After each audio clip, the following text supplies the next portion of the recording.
What's up, dude? It's been a busy week of traveling. That's, and American Airlines has now probably lost my business. It looks like your electric company also lost your business because I noticed your lights aren't on in the back.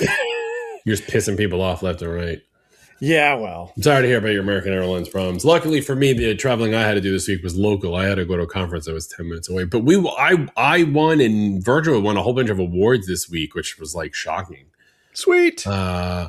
We won the Editor Choice Award for Channel Pro for Parsippany, which was really awesome. So thanks to those guys over there. And then Virtua made the MSP 555 award from Forza, I think it was. Yeah, we won that one. So awesome at that. And then here's the one that I really want to talk about because I know it's just going to piss you off. Alert Ops, who I don't know who that is, unfortunately, posted 5 practitioners whose podcasts and analysis consistently separate. Try that one again. 5 practitioners whose podcasts and analysis consistently separate signal from noise, covering strategy, market intelligence, operational insight that IT leaders can act on. And on that list is Dave Sobel, Rich Freeman, Eric Simpson, Kevin Lancaster, and then me, which I don't understand how, why, what. And the best part is that literally says host of All Things MSP Podcast. But okay, I'll take it. You are the host. I know I'm the host. We bill you as the host. I know I'm the host, but I think it's funny when I get acclaim for All Things MSP because I come out here and I go, "Hey guys, here's what you're screwing up." I'm humbled and grateful to be on a list with seriously powerhouses like Dave Sobel and Rich and Eric and Kevin Lancaster, because I saw that and immediately I went to Sesame Street, one of these things is not like the other. So yeah, big week here at Virtua. And then I'm off next week. I do a big week and then I'm off a week. And then I do a big week and then I'm off a week. It's a pretty good life. Well, hopefully you're feeling better this week. Yeah, my cold has subsided. I mean, you can probably still hear it on the recording. Yeah. I didn't take any medicine today, but I'm sure by 6 o'clock I'll be like a balloon. I probably am going to go to urgent care just so I can get some meds, so that way I don't have to worry about it while I'm away. I'm hoping that the beach air will just clear it up. I get summer colds are the worst, and I'm always prone to sinus infections. Not that anybody really wants to hear about that kind of stuff, but you know what you do want to hear about. You want to hear about how to better run your MSP, which is why you're here with us at All Things MSP. Been an ear.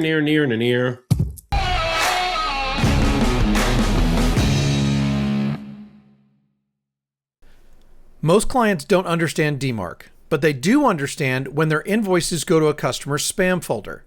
With Easy DMARC, you can turn email deliverability into a high-margin managed service. Their platform features beautiful, white-labeled reports that show your clients exactly how you're protecting their brand from spoofing and phishing. It's easy to deploy, easy to manage, and even easier to sell. Boost your MRR and protect your clients' reputations. Click the link in the description to head over to their website and join their MSP partner program today. Monthly billing shouldn't require a master's degree in spreadsheets. If your team is spending hours manually matching Microsoft licenses to client contracts, there is a better way. Sync 365 License handles the heavy lifting for you. It's a distributor-agnostic tool that automates M365 and third-party license reconciliation, so your billing is always a true reflection of what your clients are actually using.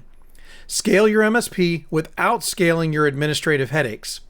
Click the link in the description or go to sync365licenses.com to check out their website and see how much time you could be saving. What's up, everybody? Welcome to All Things MSP Podcast. I'm your host, Justin Esgar, and it's summer, so Eric and I have both moved our beards to seasonal hours, and they don't show up until 5. It's Eric Anthony, folks. 5 o'clock shadow. There you go. You got the joke. Good. I got it. It's amazing because usually I don't get those.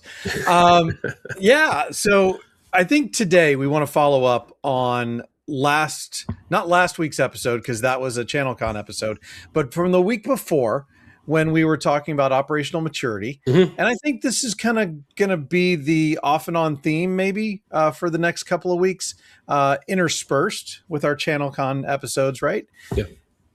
And we want to dive deeper into like individual components of, that operational maturity. And of course, where would you best start with that, but with the onboarding, especially if we're talking about the client. Yeah. Right? Yeah.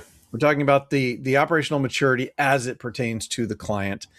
And today I really want to talk about onboarding that client that wants your services, right? They want the outsourced IT services, but they're not really sold yet on the strategic stuff and the more mature stuff, the business outcomes that we've talked about in the past. So that's where we're going to go with this today. Yeah, I think it's interesting because trying to sell someone on the strategic part is probably one of the tougher pieces, because like it's very easy to see when a client signs a contract with you, right? Like the pros and cons of having IT support versus not having IT support. Like before, when things weren't working, someone in the office had to scramble or Google or do whatever. And now you have someone who ideally has the intelligence to be able to handle and take care of those problems for them. But then you get into the thing about strategic, and I have my problem with the strategic part is kind of like multifaceted, because I think a lot of MSPs want to say that they can do the strategic, but when push comes to shove, they can't. And I think that the history of MSPs basically has made it a lot harder for current MSPs to sell strategic. Because like, think about it this way, right? Historically, who's in IT, right? The introverted person who doesn't really talk a lot, who like can't get out there, who may or may not be on some spectrum. And so to be able to like sit down at a board table and be like, I need to explain to you what's wrong with your business, other than like I have to plug in a couple Ethernet cables. That is a huge lift for a person to be able to do.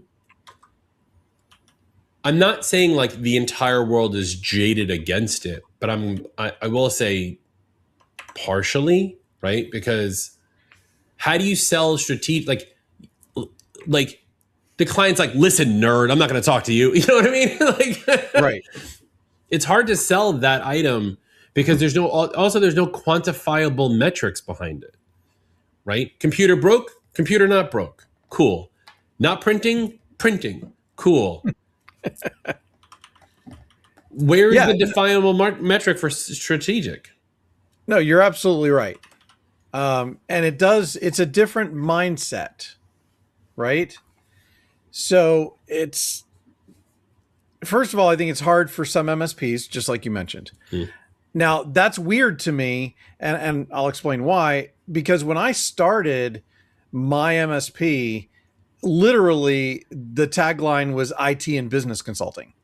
Right. So right. I was already in that mindset. I was going to leverage IT, not just to solve, why they can't connect to the internet, but also to bring value to the business through leveraging technology.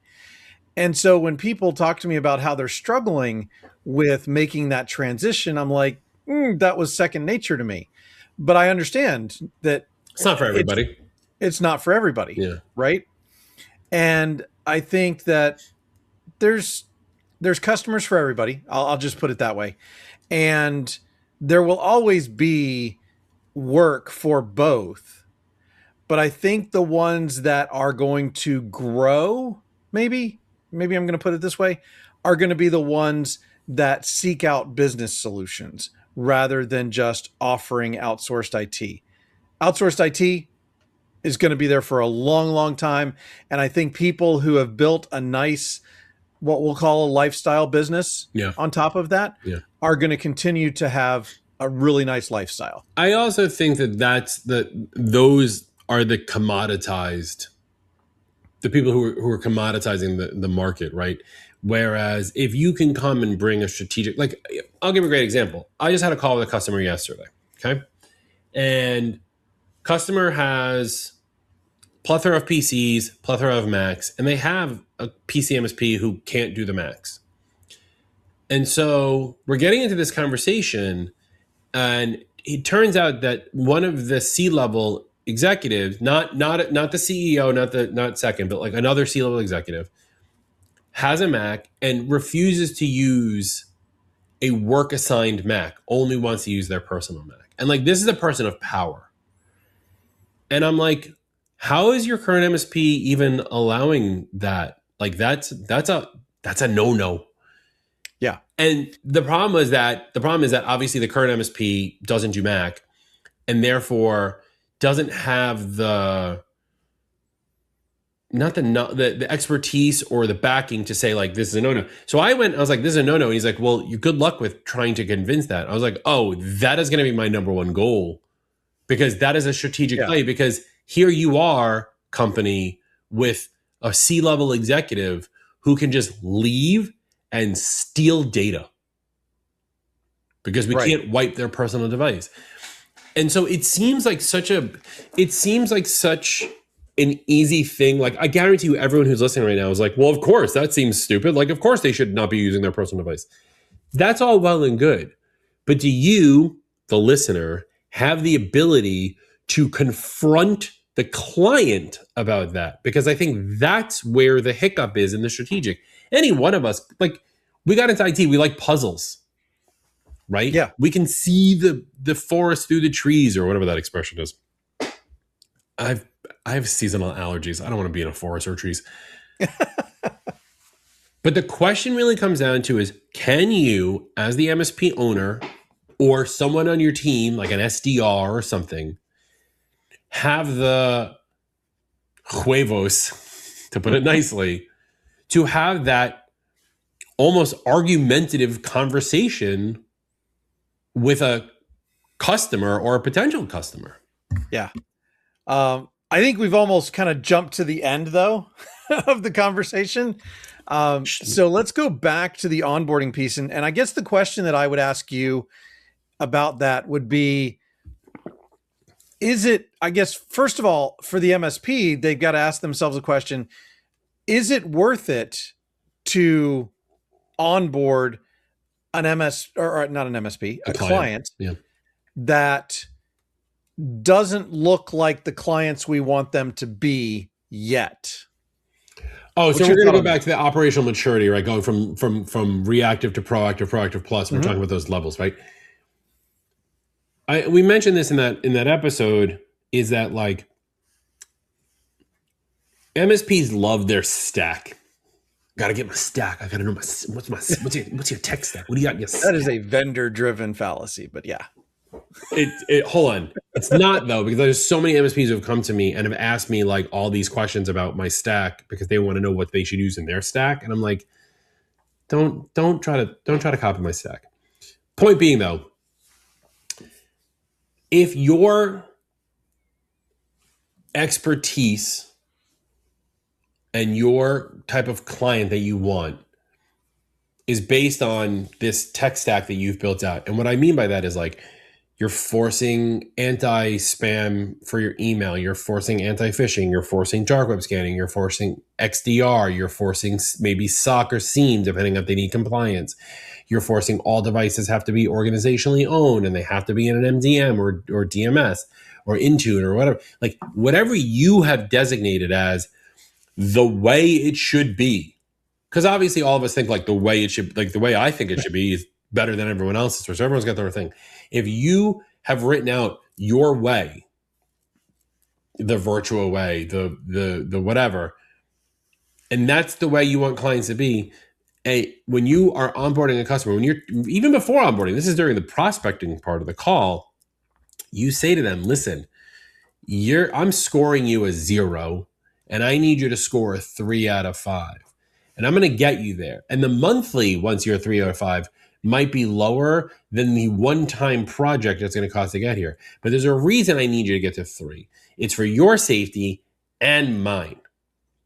And like, I think if you phrase it like that and you explain, not in technical terms, right? Because a client's not going to give a flying shit about anti-spam or malware, whatever.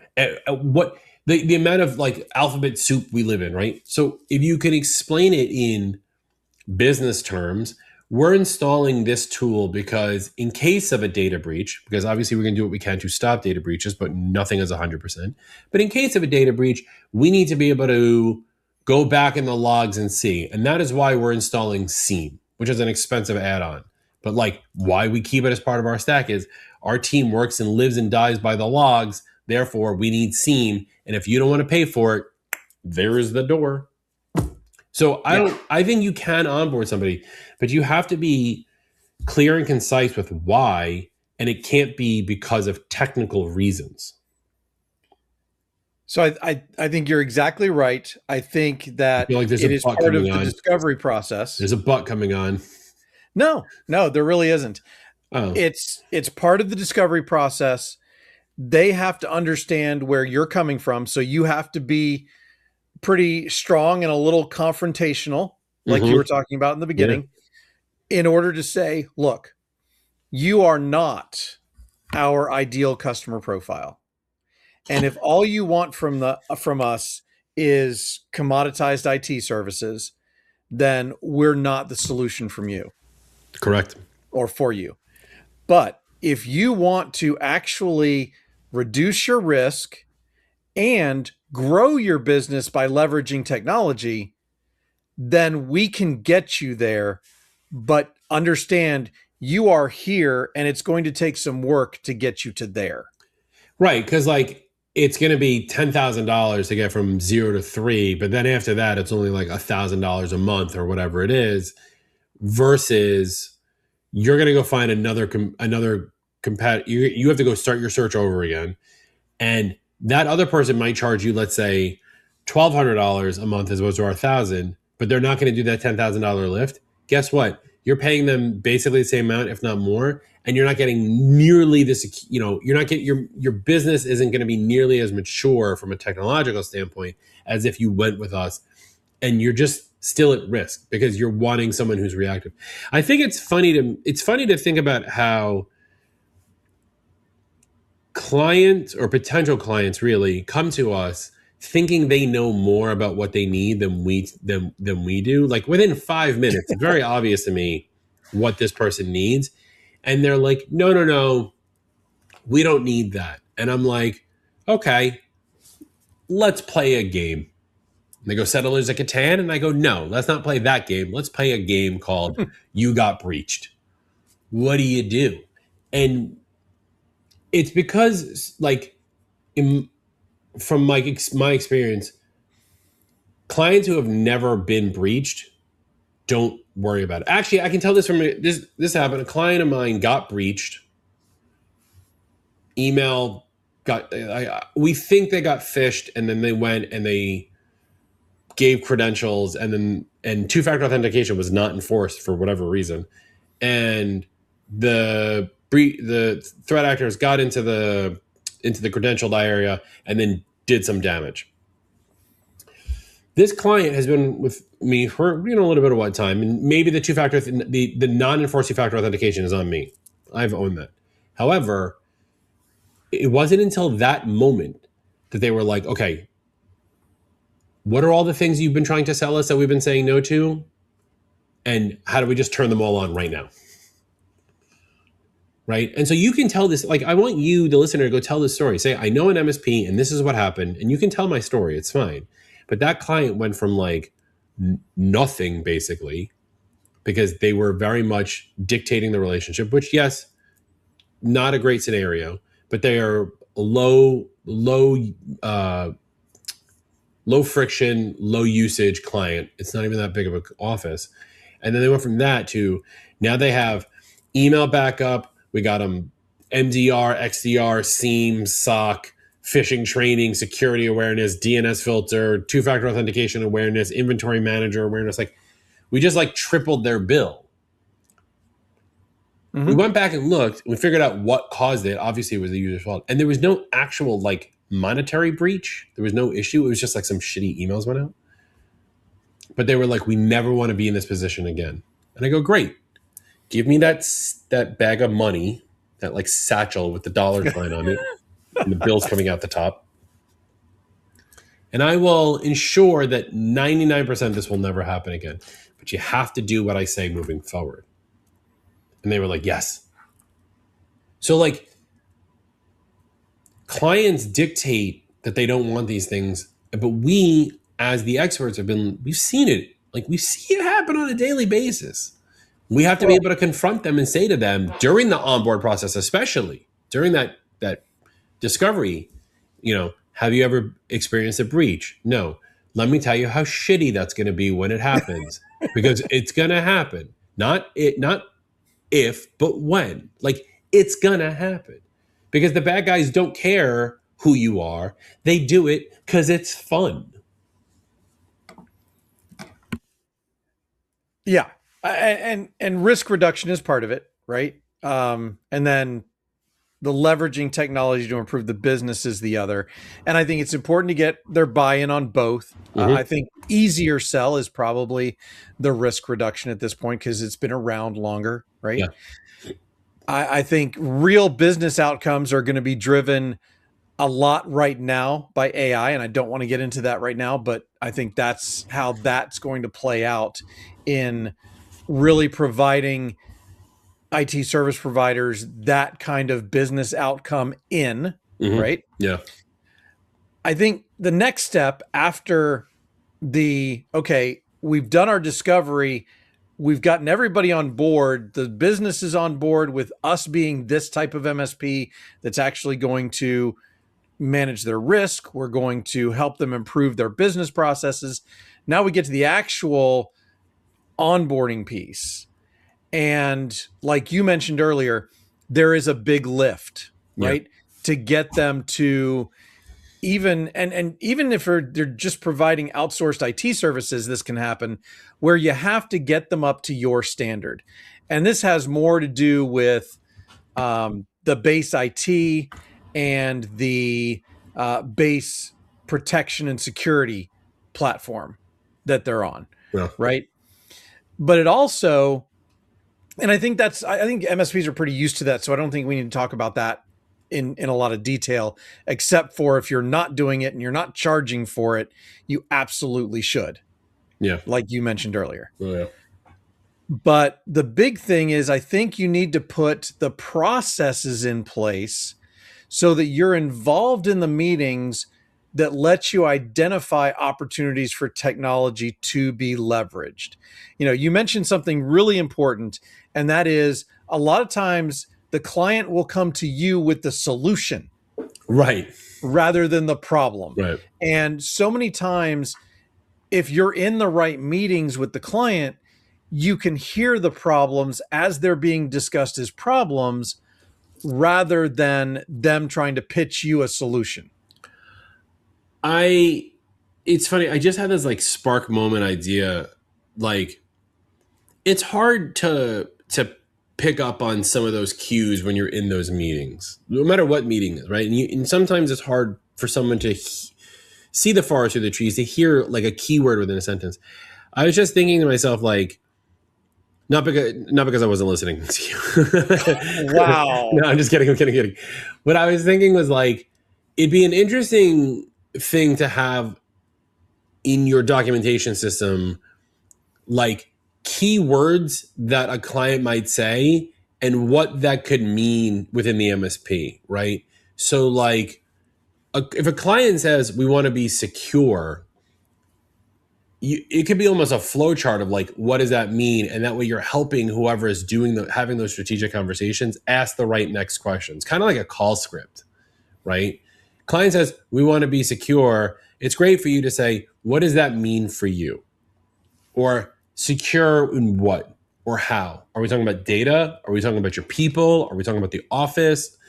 And I think a lot of people don't have that sale, because you have to have sales experience to have those kind of conversations, honestly. Like you can't just pluck someone to go and think that they can have this kind of conversation.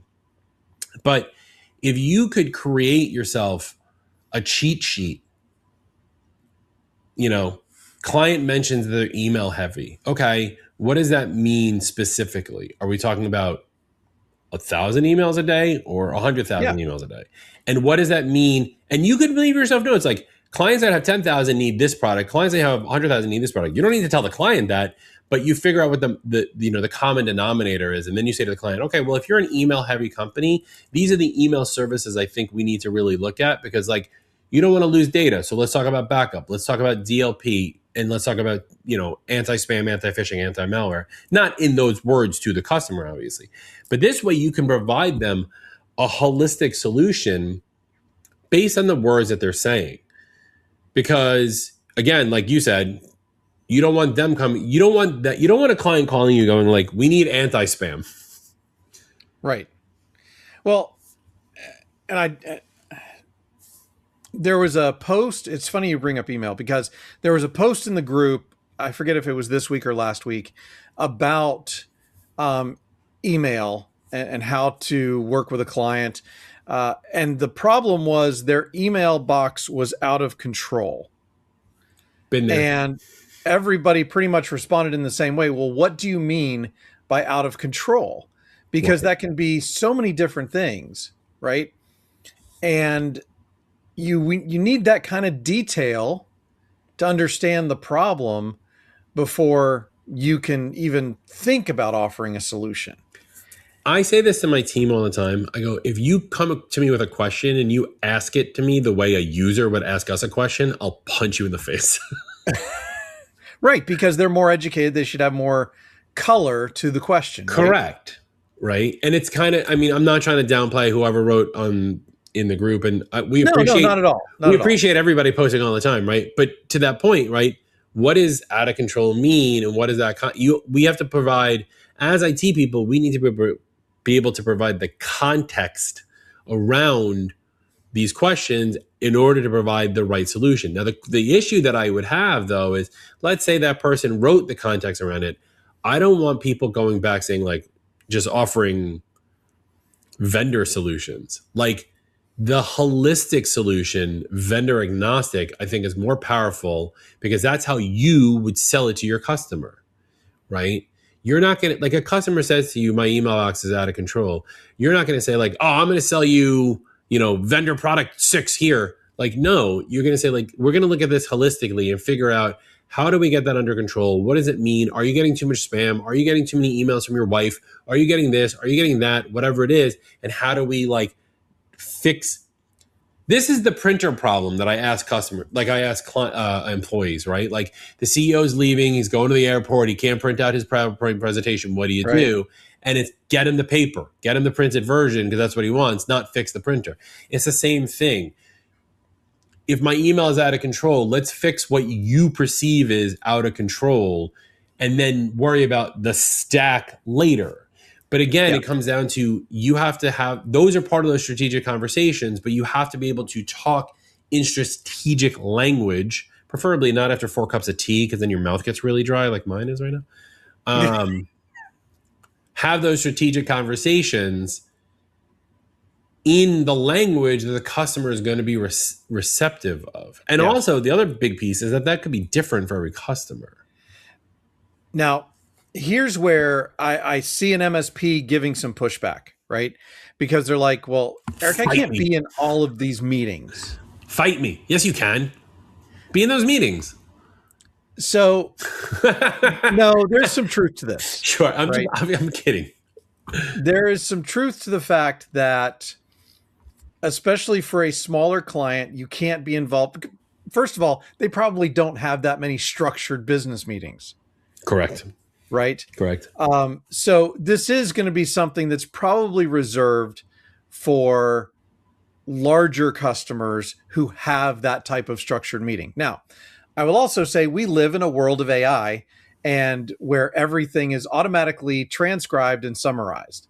So you don't necessarily need to be in the meeting to gain value from the meeting. If you can get those transcripts, then you can probably scrub those for and then the run problem. them through your own AI and have them figure out what you need. Yeah, exactly. So there are options. There are cheat codes, if you will, for this. And then for smaller customers, the only way to do that is to have, along whatever frequency, quarterly, semi-annually, annually, whatever, have a QBR type of meeting, right? Whatever you want to call it, a business review meeting where you say, what are your current pain points in your business? And leave the word technology out of it. Let them describe the pain points and you bring the technology solution. I would, if I were an MSP owner, I mean, I am, but if I were you, the MSP owner that's listening, draw a line in the sand and say, these customers that are of X value are going to get quarterly, or below this line are going to get quarterly or semi-annual business reviews. And like, that's it. And then these customers, because those are the higher paying customers who are more likely to spend more also, are going to get monthly or bi-monthly reviews, depending on, and make yourself a chart. Just make a chart and say, this is what we're going to start doing because this is the best way for me to help you. And if the customer is paying, let's say the line in the sand is 5,000. Under 5,000, you're getting once every 6 months. 5,000 to 10,000, you're getting one every 2 months. And 10,000 up, you're getting it every month. I have a client who spends probably close to $15,000, $16,000 with us a month across everything.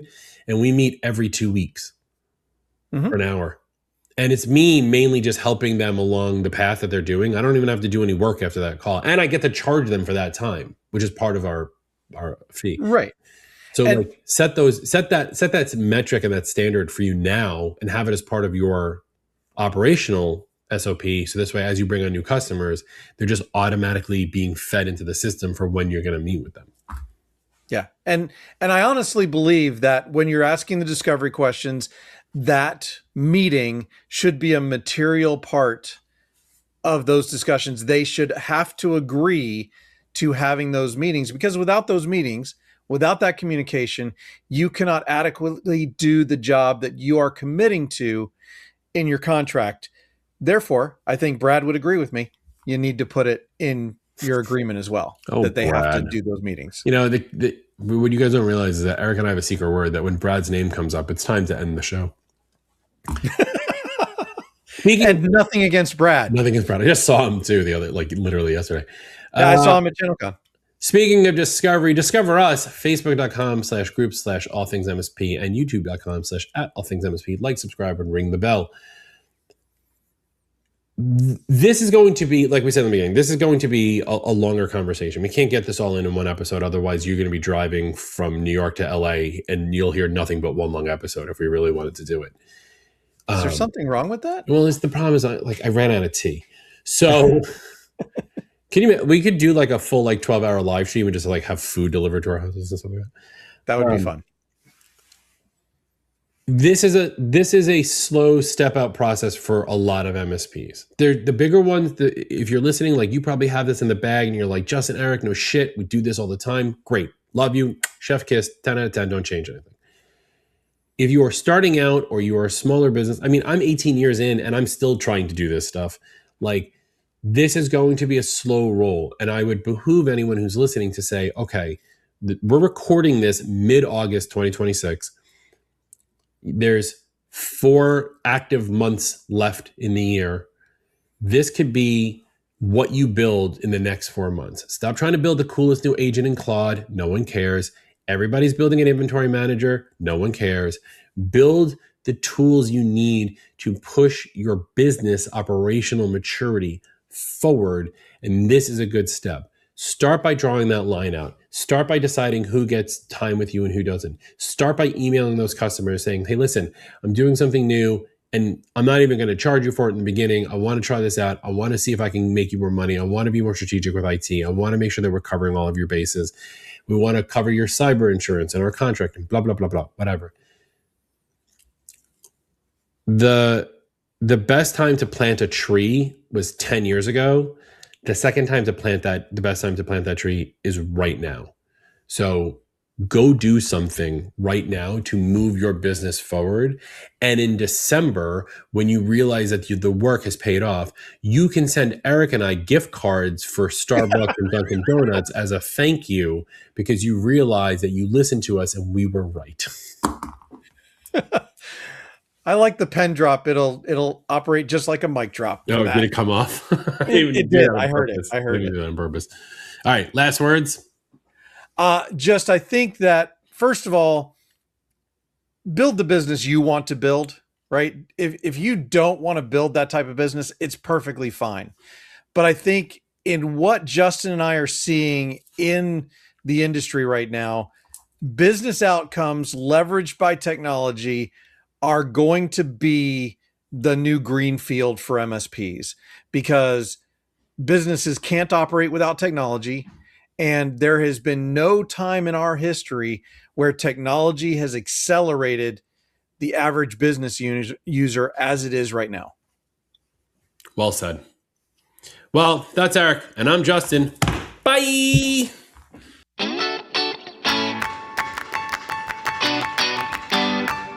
Thank you for listening or watching the All Things MSP podcast. If you liked this episode, go ahead and give us a thumbs up, hit that like button, and consider subscribing to catch all our weekly episodes. And from your host extraordinaire, Justin Esgar, and myself, Eric Anthony, your humble producer and All Things MSP founder, thank you very much for spending your time with us. If you are not aware, All Things MSP started as a Facebook group and now supports over 6,000 members. We also have a LinkedIn page for those of you who don't do Facebook, and make sure to check out our YouTube channel for even more content. And a special thanks to our premier sponsors, Blumira, Choice Cyber Solutions, Easy DMARC, Material Security, OIT VoIP, and Sync 365. And thank you to the rest of our sponsors. Without sponsors, we could not do what we do for the MSP community. Please consider checking them out. The All Things MSP podcast is a BizPow LLC production. The views and opinions of the hosts and guests are their own and do not reflect the thoughts and opinions of any employer, vendor, sponsor, or random taxi driver in the Metro DC area. Be sure to join us next week for another exciting episode.